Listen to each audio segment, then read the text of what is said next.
Today I want to talk about my Messiah, which is whom is, how do you say in English? Sverige, Gatis, or Goatis. And this guy is amazing. He's a true Messiah for me. I mean, it is the second time in my life that somebody was able to shift my perspective very significantly in a way that ends up changing my life for the better. The first time was somebody highly inspired by Joe Dispenza's work, whom, by the way, basically shows you that your thoughts and feelings shape your reality, which makes it even more important to follow Gatis's recommendations to eat more naturally, because it's by eating more naturally that you become more happy, more neutral, more tranquil in your heart, in your feelings, so to speak, and you get a more clear head.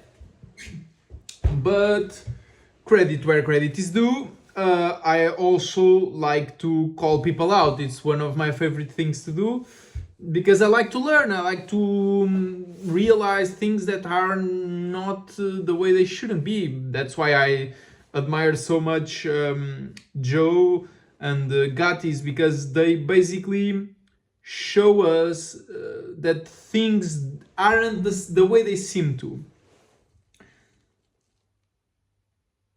And I wish to talk about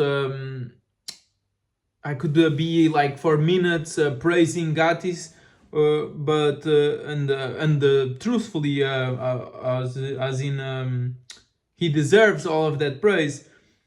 But you can just go check his work, especially on Rumble in the Sverige page. It's incredible. His earliest videos, where he still had very dark hair before healing, yeah, those are incredible. I have found him through the Goatis YouTube channel, in which you can learn a lot. I still actually prefer to just hear him by himself, because he really makes you think, and I was incredibly surprised positively the amount of work he has done all of these years. I mean, sure, some people are saying he did this or that regarding his family life, whatever, but credit where credit is due. I mean, the guy is absolutely incredible. The amount of work he has put out, the documentaries, the one he put on January 1st about black pill and generational nutrition. It's he has made a whole documentary about music. I mean, absolutely incredible work. I mean, I was very I was like, wow, this guy has done all of this. This is incredible.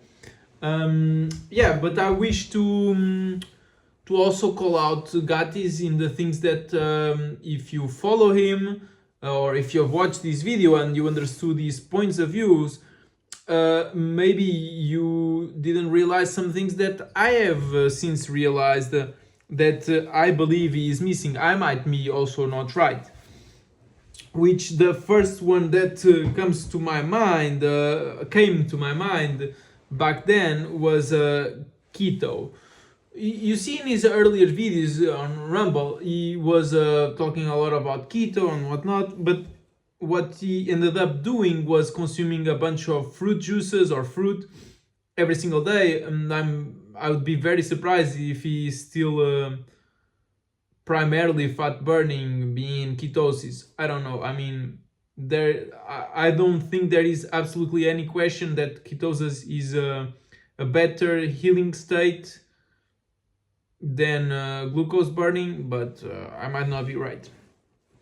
So yeah, when he says it is natural to eat animal tissues, including the juices and whatnot, and then you eat the fat and all the thing that is inside an animal, and you would throughout the year you would how do you say in English, You would eat, if you find some eggs, you eat them, and then if you find some fruits and some honey, you eat them as well. Okay, sure, no question about that.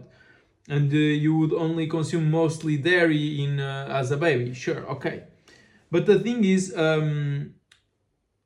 dairy as sugar, fruit as sugar, and honey as sugar, and we know, I think this is right, that sugar ages you. And so my theory is that in the wild, because it's cold and it is wild, it is a jungle out there, so to speak, but also truthfully, you do need to fatten up and grow old as quickly as possible as a baby in order to pass probably the most frail period of your life. It's like airplanes. The most frail period of a flight is takeoff. Once you're in the air, very little casualties comparatively in terms of relative numbers occur. So you need to age very quickly as a baby. And thus the growth hormones that ages and the sugar that ages apparently helps you do so. And it's not... we should ponder that as a baby we have lactase to break down the lactose, just as much as goats have tannin or something that breaks down. They have tannins enzyme that breaks down the tannins. So it's like if you no longer have the enzyme, why the hell are you consuming the food anymore, as in drinking milk as an adult? Maybe some blood lineages, maybe from countries where people or areas or people drank a lot of milk, they still have the enzyme as an adult. I don't know about that. You can look into it if you want. But truthfully, in the wild, I mean, there is absolutely no single animal, I think, that robs milk from other animals. They just drink in the baby period and that's it. And I mean, in the wild, I think if you hunt, you basically get to the animal, because there is no herding, there is no cattle, as in you cannot be a shepherd in the wild naturally, because you cannot own anything. Does every herbivore wants to run away from you? Does when you are able to indeed hunt down one, if she had milk, I mean, how could you drink it if she's already dead in the last minute of her life? I don't know how that would work, but I mean, it's not like you would get a daily supply of milk.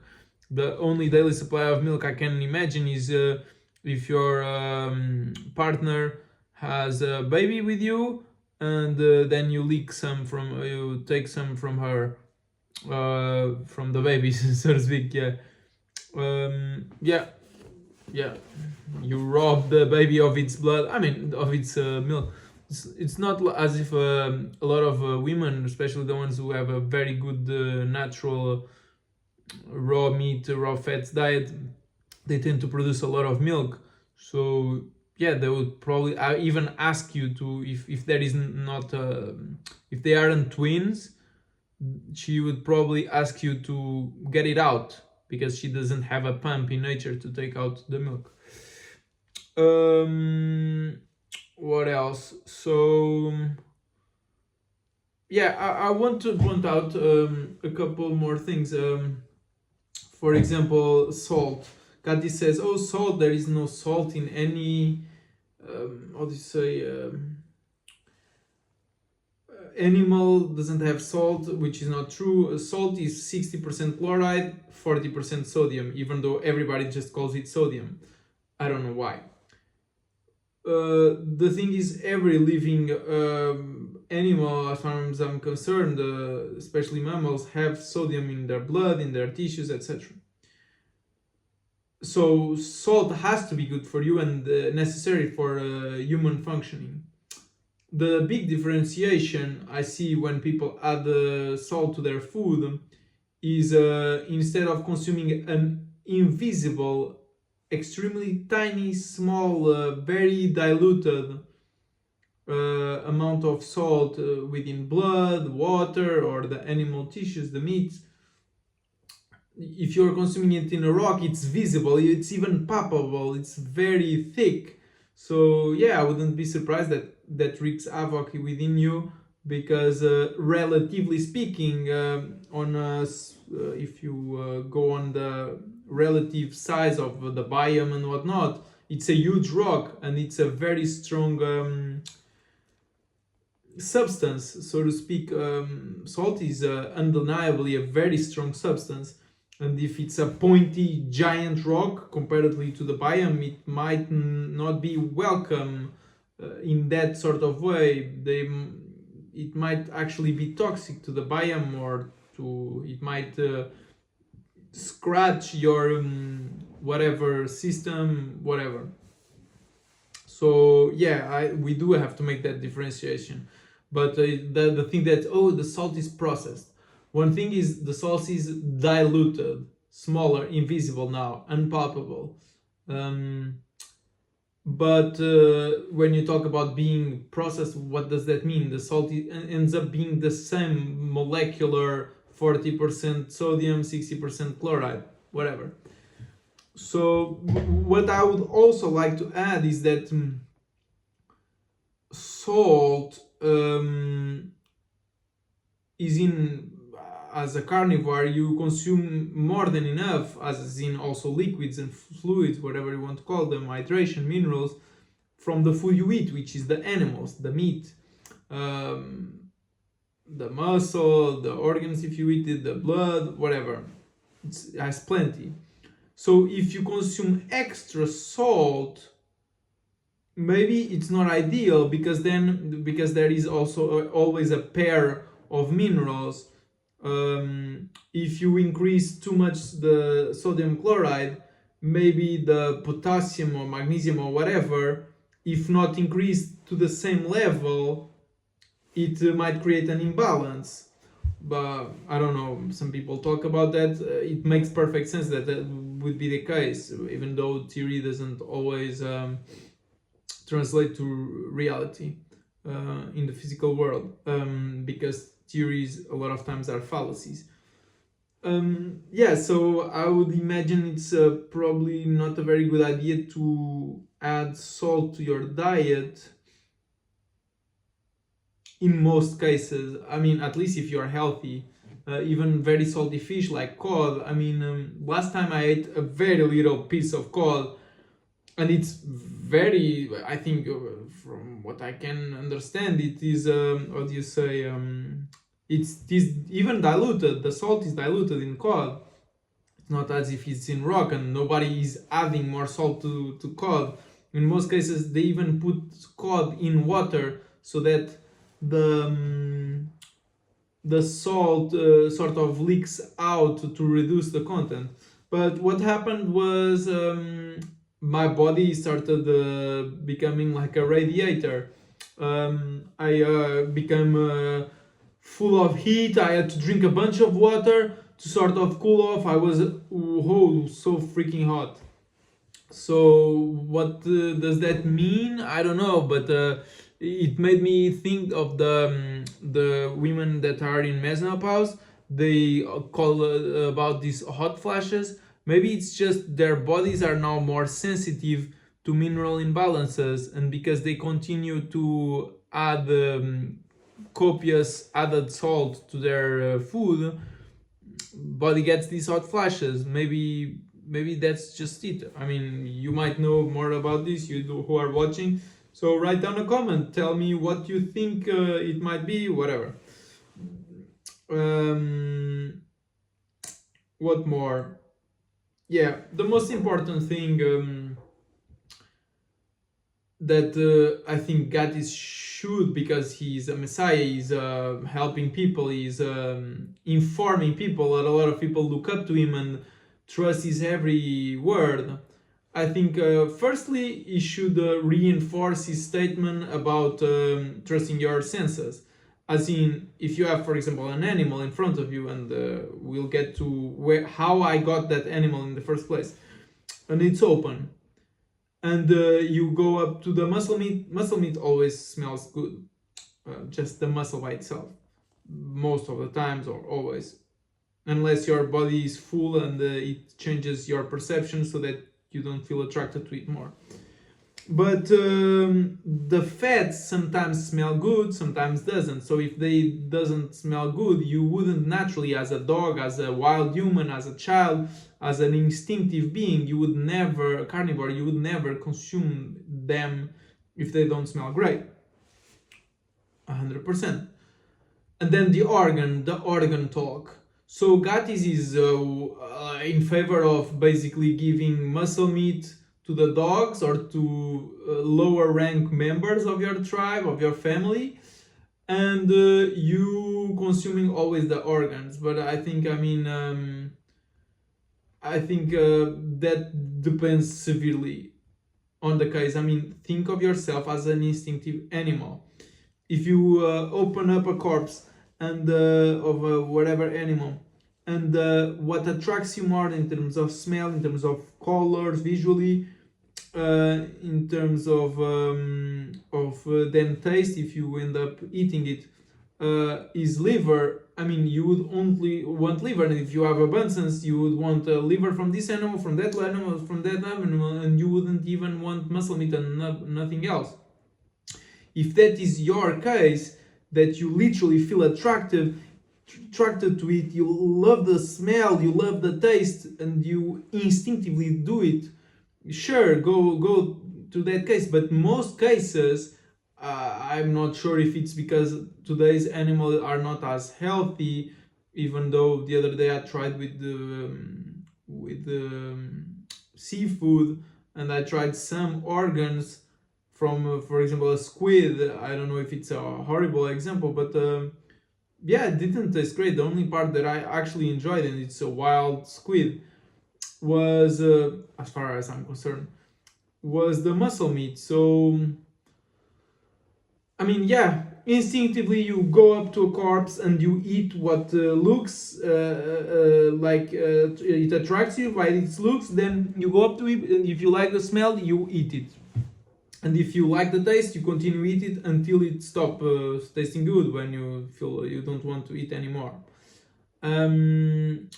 Yeah, so basically, you wouldn't be following this, oh, eat mostly organs or eat mostly whatever. No, you follow your will. You do what you feel like doing, like Gatis mentions a lot of times. But when it comes to meats, it's always biased towards organs, which I think it's a very big error. Oh, eat organs from healthy animals. But I mean, yeah, how do you know if the animal is healthy or not? I mean, no freaking way you can know in today's world with commercial meats, whatever. And even if it's a wild animal and that seems healthy, as a wild carnivore, you would only eat it if visually and smell wise it would attract you. The only reason. And if it wouldn't taste good, you wouldn't eat it. It's only slave humans, like we see on so many videos right now, that I even had a guy comment on one of my older videos in another channel. He was like, stop being a pussy or whatever, and force yourself to eat organs. And I was like, force yourself? If you don't willingly want to do it, it's because it can possibly be good, the organs that you've tried. Yeah, I mean, it's very typical that children are not a fan of organs in most cases. So I would think that even children being extremely healthy in most cases, that it just shows that most organs that people have access to are not that great. And through Gatis' perspective on butchers, which I think might be a fallacy, it might not be the case, but it might, when he says that, oh, the more expensive meats are the more healthy meats. So why are organs one of the cheapest meats? If they are so great, if they are so amazing, why aren't people lining up to buy them? Why don't people love organs? If they were so great, people would line up to buy them, and you wouldn't be able to buy any because people would be in front of the line of you. They would get them first. You don't see that. You see most people attracted to the muscle meat. Some fats people don't even like the taste of, which I agree, because they don't even, not even the smell is good. So yeah, I think that this a huge fallacy of these organs. They are more nutrient dense. Sure, they might even have some nutrients that are not in muscle meat, which it's questionable for me. I've never seen anything to actually clarify that, since even Gatis says that red meat has literally every nutrient, quote unquote. I think it's the way he says it, or very close to it. Yeah, you wouldn't. I mean, if in the wild you open up a corpse and the organs are completely different and they smell way nicer, they look nicer, and you actually feel attracted to that, then Gatis is right in his perspective that you should mostly eat organs and drink the animal juice. But yeah, other than that, it's actually a big fallacy in which he is under all of these years, which I doubt, because he is way too intelligent to fall into that thing. Yeah, basically those are mostly the things I wanted to talk about. But above all, I want to talk about something which I never heard John or Gatis talk about, which is autoimmunity. So John, even I think he said that autoimmunity didn't exist because your body only does what is good for it, so it would never attack itself. But autoimmunity is not your body attacking itself. Autoimmunity is your body attacking a protein it had previously developed antibodies to, because it wreaked some havoc within your body. You probably had a leaky gut, and that molecule, that protein, passed through of that little bit of meat or fish or eggs or whatever, milk or whatever. It passed through your or fruit, your gut lining, and now your body perceives it as a threat and he has to annihilate it, because it's not supposed to be outside of the gut. Of course, it is not supposed to be outside of the digestive gut system. Okay, it created some antibodies. Now you eat that food again, your body perceives the mugshot, that face of the mugshot, that protein, and it starts attacking it. And like police in you see in movies, they try to grab this guy, and unfortunately and involuntarily, but it always happens, they end up breaking some tables, some glasses, some chairs. And that's autoimmunity. Basically, is your body is attacking that protein that you just ate, because it had antibodies. It was in the law enforcement of the body, in the list of mugshots in your body's police department, which is the immune system. And by trying to annihilate that protein, your body indirectly ends up creating inflammation in itself, because the protein is right here. If they try to just kill the protein here, they're gonna make some inflammation in this place. You understand what I mean? So yeah, it's like when Gatis says just eat naturally. I mean, like I was saying in the beginning of the video, I think fruit, honey, milk, they are great to survive in the wild. They make you, in the case of milk, it makes you grow up faster, age quicker, and the fruit and the honey in the fall, in the fall of the fruits, it basically makes you fatten up so that you survive the typical, often scarcity and coldness of winter. But that comes at the cost of aging. Of course, it has to come at that cost. 100% guaranteed, it has to. So, in my perspective, my theory is that what is good for your survival is less ideal for you to thrive, for you to age slower. You get what I mean. I don't need to go further. And when Gatis says, "Oh, just eat naturally," I mean, and basically calls off, "Oh, the carnivore diet is done because naturally you would eat fruit." Not that he used this word specifically, but the thing is, sure, in nature you basically are you act like a bear, in which you do eat as much fruit as you can get your hands on, and honey as well, and the rest of the year you eat fish and meat and eggs if you find them. Okay, sure. But the thing is, just because it's natural doesn't mean it's ideal for your body. Like I just mentioned, it ages you to fatten up for the winter. It ages you to use milk to grow up quickly into a toddler outside of being this newborn baby.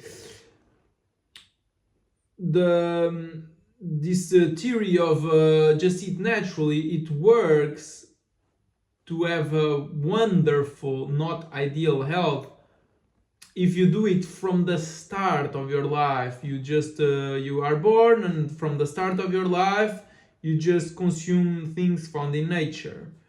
No, these things, if you understand my gesture, I cannot say this word on YouTube. Nothing of that, no medications, no nothing. No glyphosate, no seed oils. Yeah, glyphosate is probably even worse than seed oils. Hand in hand, they're basically the biggest. So yeah, basically, I think that proposal of just eat naturally, even though it might work very well as a if you start as a child, you will always have health. Even if you eat a bunch of wild fruit and wild honey in every fall, it won't be significant to ever take you out of health. It might age you quicker, but it will never take health away from you, I don't think. Because nature, if you follow nature, you typically end up well. But I think if you want the best of the best, you need to actually go full meat, not even eggs, because they have some anti-nutrients in the white. Not even seafood, because seafood has some anti-nutrients, apparently. That's what GPT says. I don't know if it's right.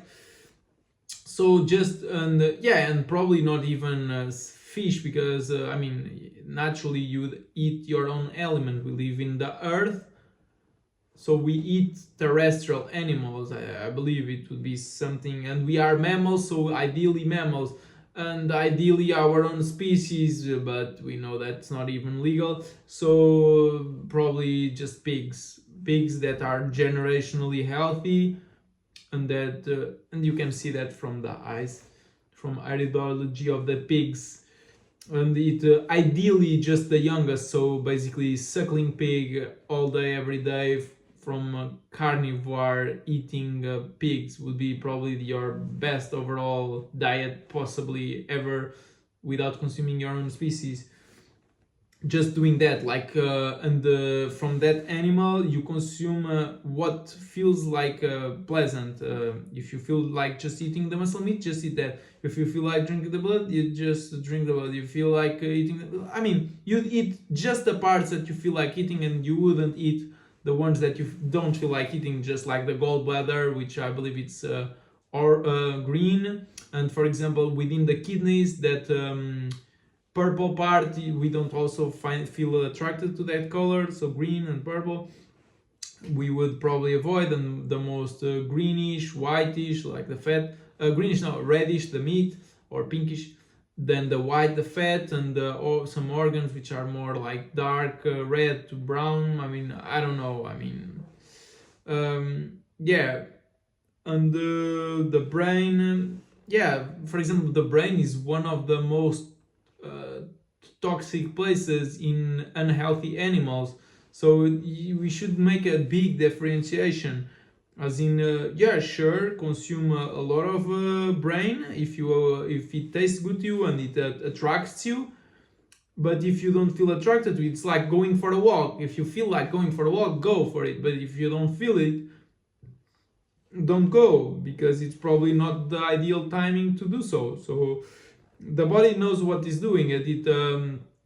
It's like drinking, it's like eating, it's like sleeping. You sleep when you feel like sleeping. You rest when you feel like resting. You move when you feel like moving. You should do things when and what you feel like doing always.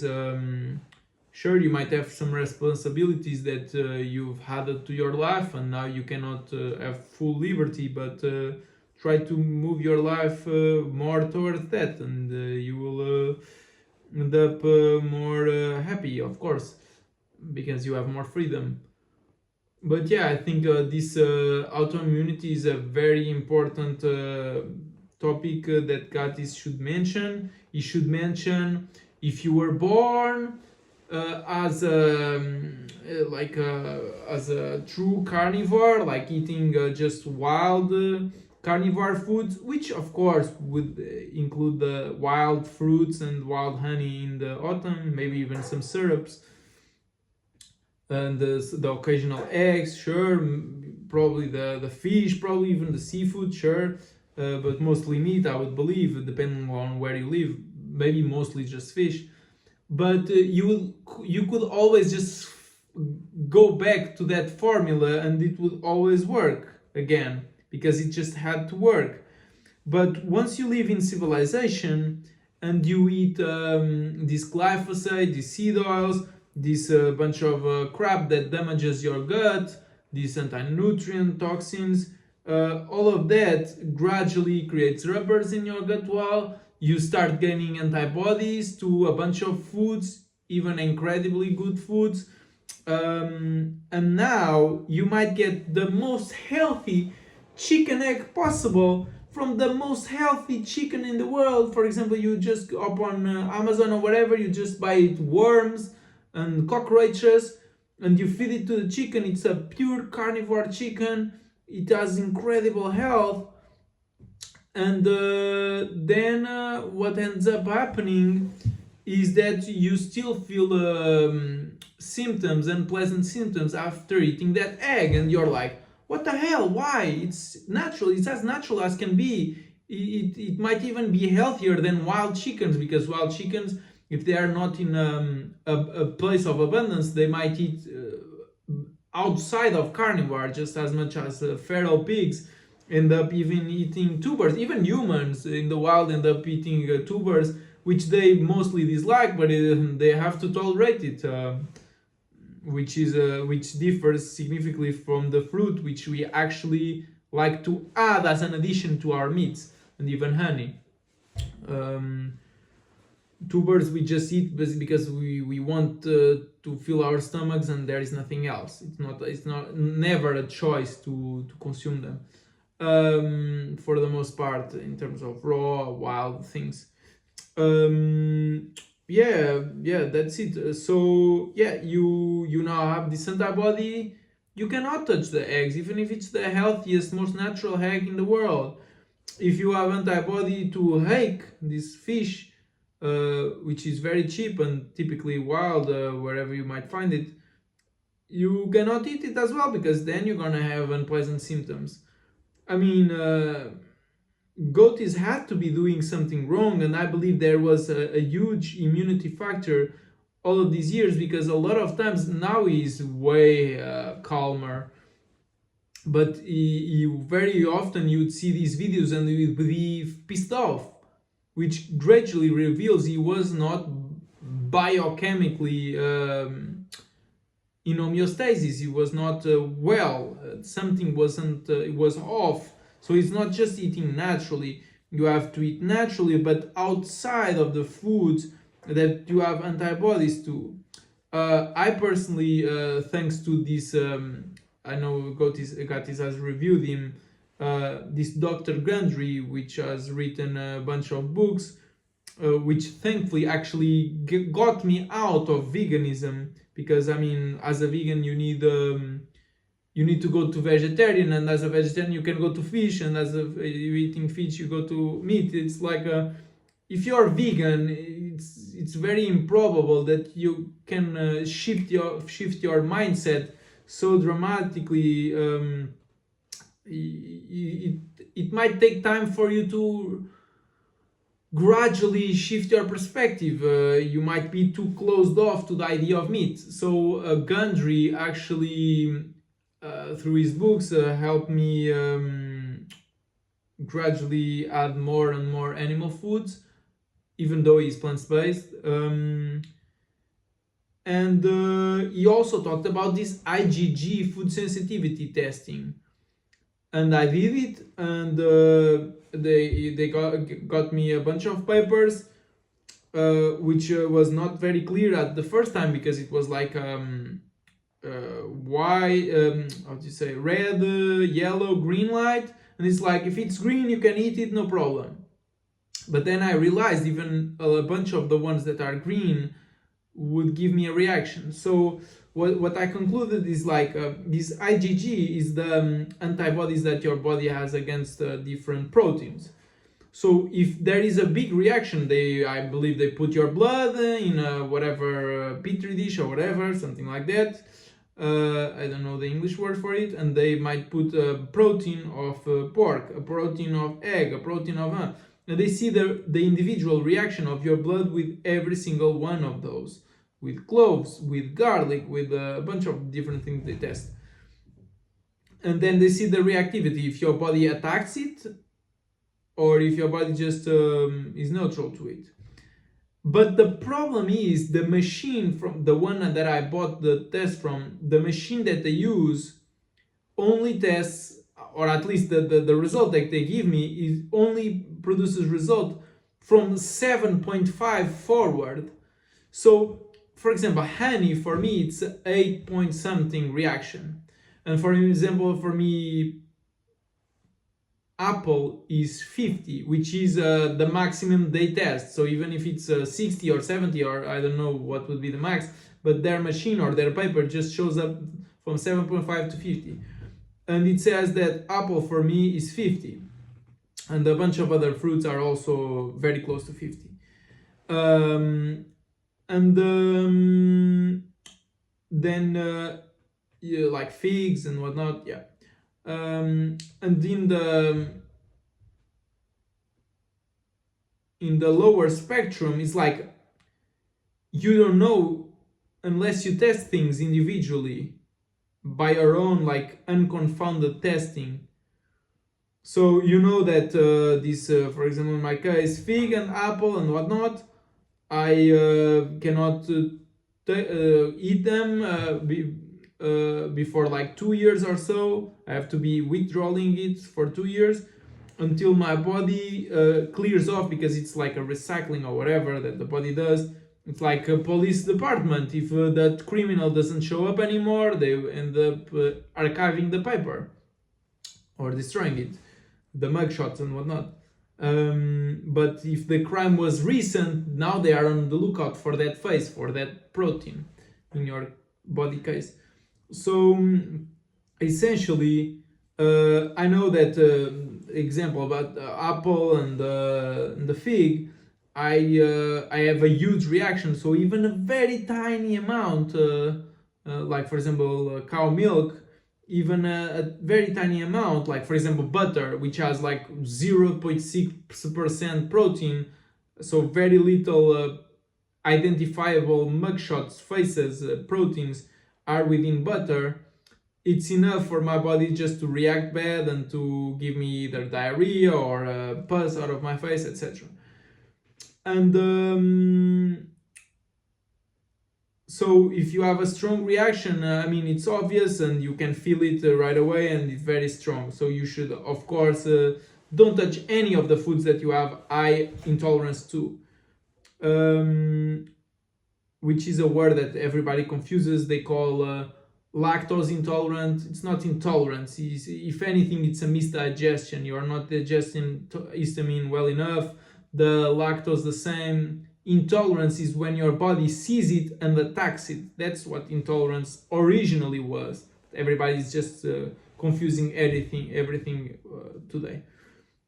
You cannot be intolerant to lactose because lactose is not a protein. You can be intolerant to the casein. Whatever. The thing is that in the lower amount, for example, honey for me 8 point whatever, and apparently it's green, they give you the green light, oh, consume honey, no problem, it's in the lower range. But if it's in the lower range, there is still some reactivity. And I do find, even I have some honeys that I've tried and they give you a not heartburn, they burn in my stomach. I don't like them. I don't know what it is in them, but I don't feel good. I mean, honey is a bunch of saliva from bees, but a bunch of also some nectar or pollen or whatever,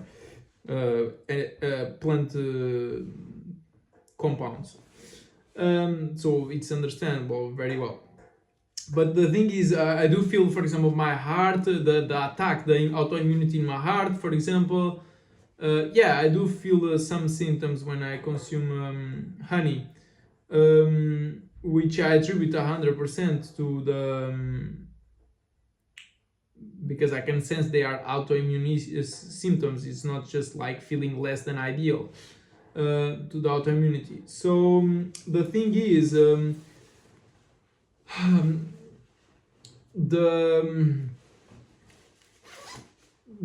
foods that are 7.5 below, because I have no way to know unless I find somebody else, some other clinic, or I buy myself a microscope and test at home. I cannot know for the time being if I'm intolerant or not towards those. If it's, for example, 6 point something, it's below 7.5, but there is still reactivity. So it might say green, and even in the numbers, it doesn't show up as an identifiable above 7.5 number, but there is still some reactivity. So ideally, one would do this test, which would react from 0, and then you could just trust 100% the test, and for like 1 year you don't touch any of those food. 1 year later you do the test again, it would probably be still at half of the original size, maybe more, maybe less. And then the next year, most people talk about after 2 years they can tolerate things again, but is it 100% tolerance, as in all of the antibodies were gone to the trash, to the police department archives, or is there still some little bit? So only with a test from 0 you'd be able to know, or you'd be very, very attentive doing an unconfounded test, like at home you grab some, in my case, for example, in 1 year or 2, I grab a little bit of yolk. I know the white would have anti-nutrients, so no point. And I would eat just a little bit. I would see if I felt any uneasiness, as in like my body being pissed off that it now has to, like the police, no, now I have to get this criminal. So, but I mean, if it's very little, you wouldn't be able to realize it. And if you continue to consume it, it just grows and grows. So it's like, yeah, if you have an intolerance, as small as it can be 0.1. If you keep consuming that food, the number will just increase. The number of mugshots, the number of GTA stars, you understand? but for me the apple, the fig are 5 stars. For me the honey is like 1 star, but I can still feel the 1 star. I want 0 stars. I want to feel like a total unreactivity. I want my body to feel at peace when I eat a little bit of this or that. I want my body to feel 100% at peace. And it's not the case right now. So I do find some utility on these diets, like they talked about this lion diet, in which you just eat ruminant meats like beef or the lamb or bison or goat or whatever.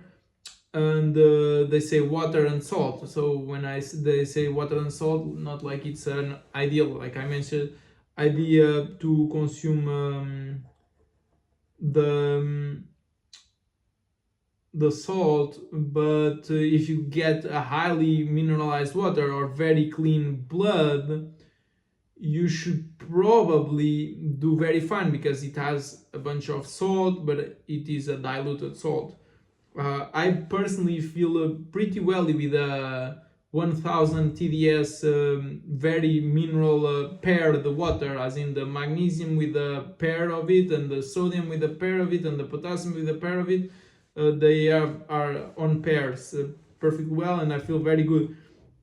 I did try a 2000 TDS water, total dissolved solids, and I didn't feel great. And then I went and actually looked at it. For example, it had basically no sodium, but a lot of the opposite with I don't know if it's potassium or magnesium or whatever. So yeah, it was not mineral paired, that water, even though it had a higher TDS. So I think it's more important to have the mineral pairing on point. Yeah, that's basically it. I think autoimmunity is probably one of the most, if not the most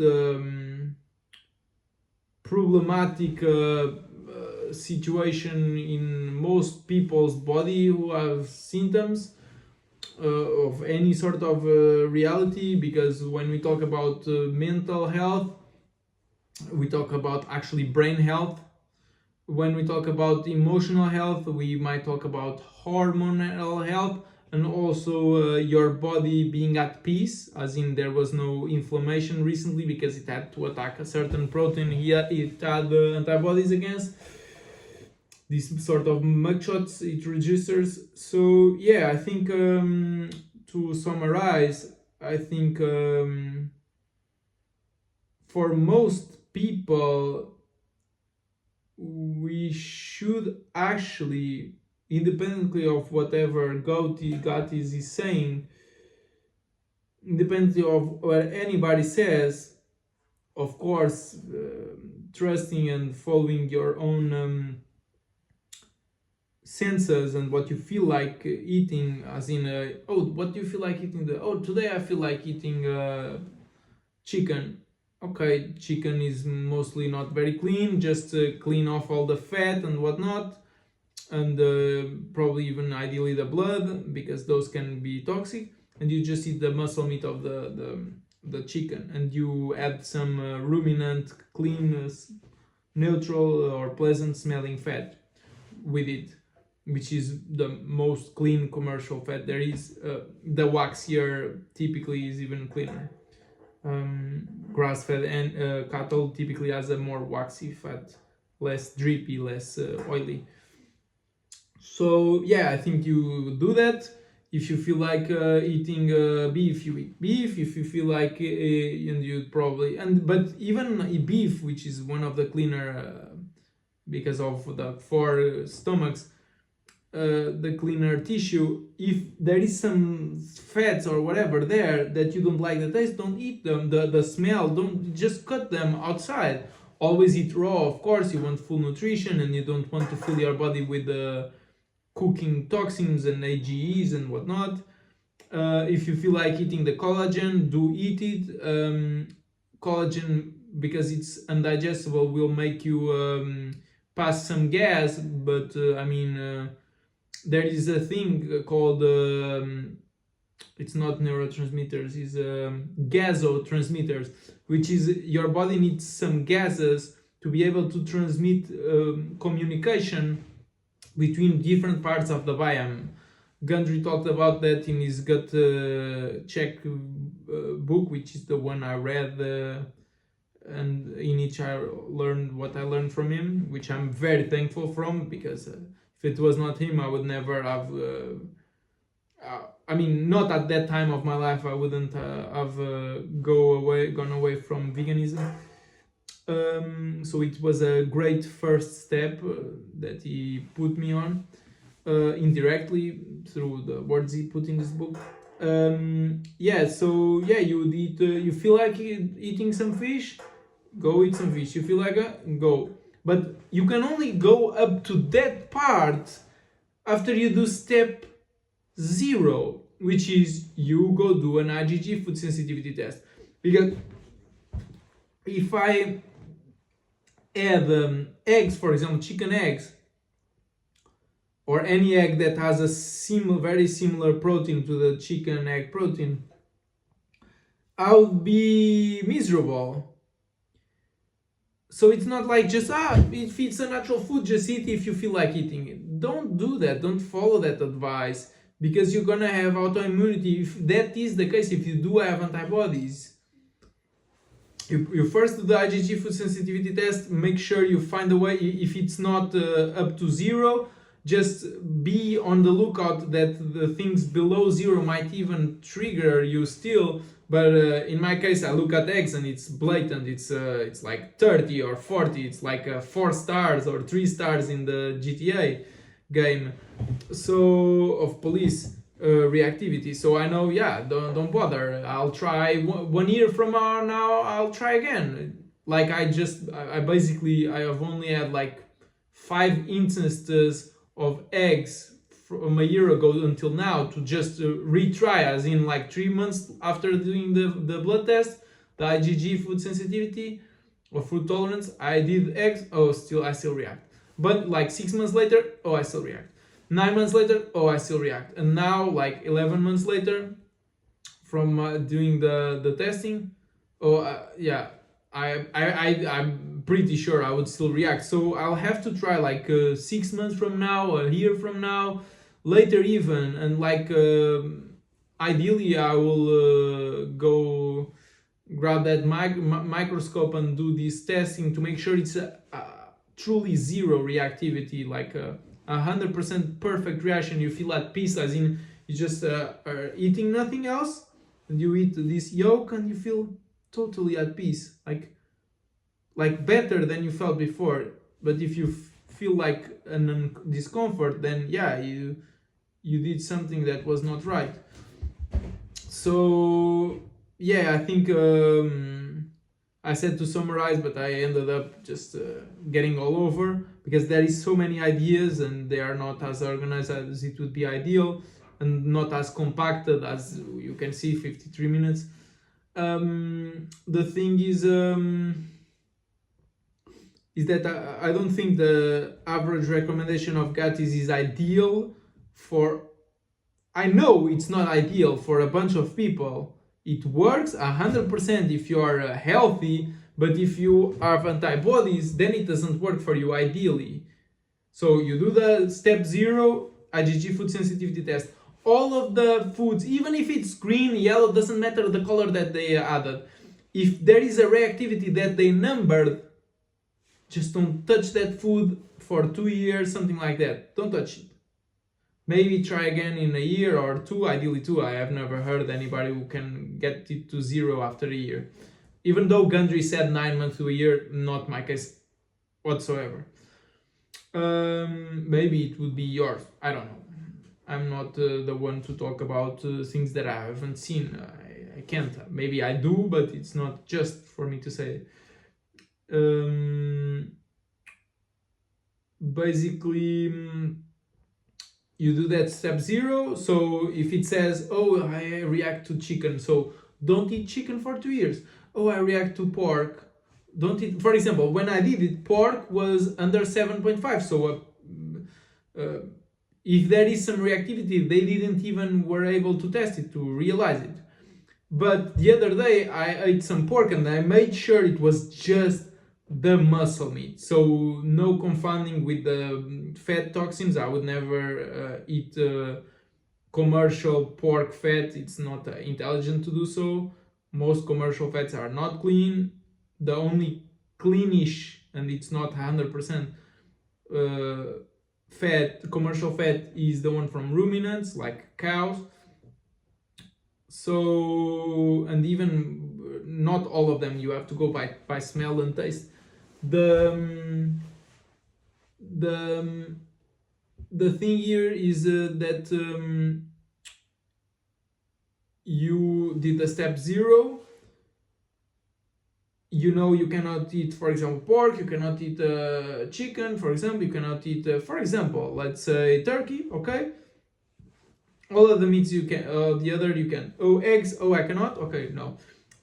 Milk. I cannot do this cow milk. But lamb milk I can. Okay, goat milk I can. Perfect. Okay.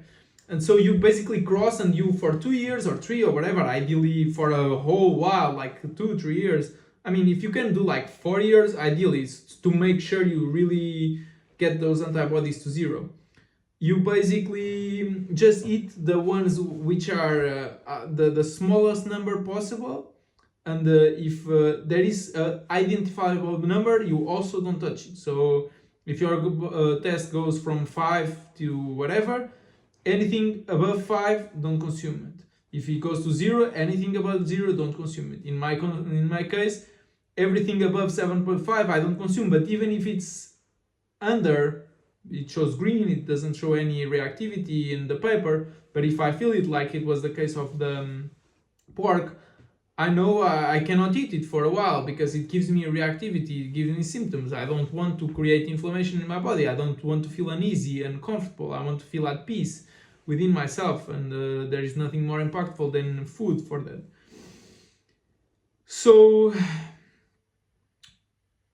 yeah, step 0 is that you do the test. Step 1 is you realize the foods that you can actually eat, and you just eat those ones. And every time you realize you feel uneasy, you grab a pen or a pencil and you write down in your IgG food sensitivity test, blood test paper, you add this food that you ended up realizing that you actually, oh, I feel uneasy with this food. So next time you don't eat that for a whole while. So it might end up being like you can only consume, for example, this Michaela Peterson, she can only do ruminant meats for the ruminant protein. There might be others, but she doesn't know. She has no way of knowing because she never had the IgG food sensitivity test. But the thing is, she might go for like 2 years, 3 years on that diet, and then she will be able to re-add foods.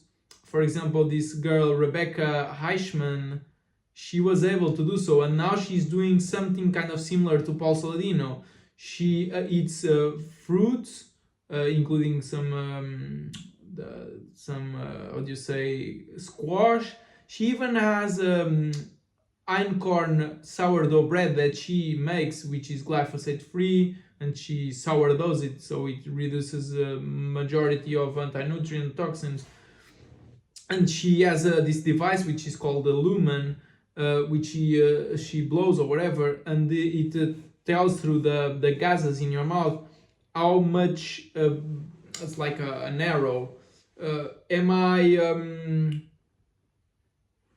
fat burning or glucose burning? And she says she's mostly fat burning, even with the fruits and the bread. So if she would be 100% carnivore, she would be here, but with the fruits and still she's primarily, I don't know where exactly here, but she says primarily, so I say up to middle.